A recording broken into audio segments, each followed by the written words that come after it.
رمضان المبارک کا بھی آخری عشرے میں لوگ اعتکاف وغیرہ کی طرف ان کا رجحان ہوتا ہے، تو ایک ایز اے معتکف اس کو کیا کیا احتیاطیں کرنی چاہیے، کیا کیا ایسی عبادتیں کریں جس کے اوپر اس کو زیادہ ثواب ملے؟ مسجد کے اندر جب ہم آئے ہیں تو مقصد یہ ہے کہ عبادت زیادہ سے زیادہ کریں. فقط 10 دن کے لیے اپنے آپ کو بند کر لینے کا نام اعتکاف نہیں ہے، بلکہ در حقیقت رب تعالیٰ کی بارگاہ میں حاضر ہو کر انسان زیادہ سے زیادہ عبادت کرے، مناجات کرے، استغفار کرے، رب کی بارگاہ میں گڑ گڑا کر جو ہے وہ مغفرت مانگے، جہنم سے آزادی کا پروانہ جو ہے وہ طلب کرے. اب عبادات کی طرف ہم دیکھیں تو جیسے نمازوں کی ہم بات کریں تو معتکف کو اس بات کا اہتمام کرنا چاہیے کہ اس کی تمام نمازیں پہلی صف میں تکبیر اولیٰ کے ساتھ ادا ہوں. ورنہ ایسا ہوتا ہے کہ مسجد کے اندر آنے کے باوجود بھی کئی لوگ جو ہے وہ وضو کے اندر اس قدر تاخیر کر دیتے ہیں کہ جو گھروں سے آنے والے نمازی ہیں وہ تو پہلی صف کے اندر کھڑے ہیں، معتکف صاحب آخری صف کے اندر جو ہے وہ کھڑے ہیں. تو جب آپ آئے ہی ہیں تو عام عادت بھی ایسی ہونی چاہیے، لیکن چلیں اعتکاف کے دنوں سے اپنی اس عادت کو پختہ کریں کہ آپ مسجد کی پہلی صف میں اور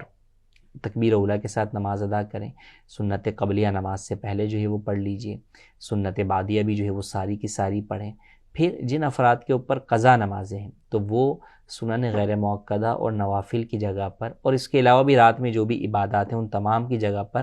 اپنی قضاء عمری جو ہے وہ ادا کریں. 3 مکروہ اوقات ہیں: طلوع آفتاب سے لے کے 20 منٹ بعد تک، ضحوہ کبریٰ جسے عوام زوال کا وقت کہتے ہیں، اور غروب آفتاب سے 20 منٹ پہلے سے لے کے غروب آفتاب تک. ان 3 اوقات کے علاوہ آپ کسی بھی وقت قضاء عمری ادا کر سکتے ہیں. تو لہٰذا جس پر بھی قضاء عمری ہے اس کی ساری مصروفیات صرف قضاء عمری ہی ہونی چاہیے کہ وہ ہر وقت اپنی قضاء عمری ہی جو ہے وہ ادا کرے، کیونکہ اب اس کے پاس اور کوئی یہاں پر کام ہی نہیں ہے. پھر اس کے ساتھ جس کے ذمہ قضاء عمری نہیں ہے تو وہ تلاوت قرآن کریم کا اہتمام کریں. اگر اب تک آپ کا قرآن نہیں ختم ہوا تو آپ کوشش کریں کہ اگر آپ کو تجوید کے مطابق قرآن پڑھنا آتا ہے تو آپ اعتکاف کے 10 دنوں کے اندر ایک قرآن کریم جو ہے وہ مکمل ختم کر لیجئے. پھر ذکر و اذکار اور تسبیحات کے حوالے سے اپنی پابندی بنائیں کہ بھئی روزانہ اتنی مرتبہ درود شریف پڑھوں گا، اتنی مرتبہ جو ہے وہ تسبیحات پڑھوں گا. پھر علم دین حاصل کریں کہ وہ چیزیں جو آپ کا سیکھنا فرض ہیں دین کے اعتبار سے ان کا علم جو ہے وہ حاصل کریں. اس کے لیے مطالعے کے لیے جو کتب ہیں وہ مکتبۃ المدینہ کی وہ کتابیں جو ہے وہ حاصل کریں. اپنے آپ کو دنیاوی امور سے حتی الامکان جو ہے وہ بچائے رکھیں. اس کے لیے میرا مشورہ سب سے پہلے یہ کہ اپنے آپ سے آپ موبائل کو جو ہے وہ ٹوٹل دور کر دیں.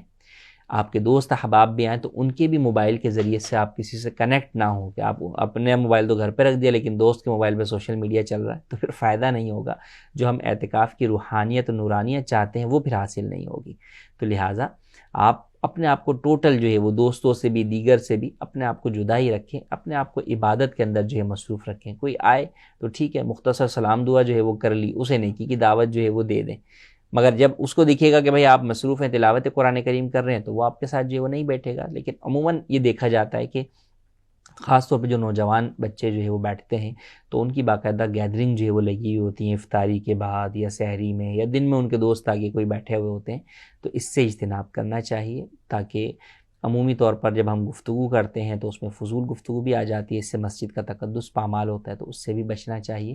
تو لہٰذا اعتکاف ایسا ہو کہ وہ اعتکاف ہماری زندگی کے لیے ایک جو ہے وہ ٹرننگ پوائنٹ ثابت ہو، اور اس کے بعد ہم اپنے آپ کو اس قدر جو ہے وہ سیدھے راہ پر لانے کی کوشش کر لیں کہ اب اس کے بعد اگلی زندگی ہماری جو ہے وہ نیکیوں والی گزرے اور گناہوں سے اپنے آپ کو بچا لیں.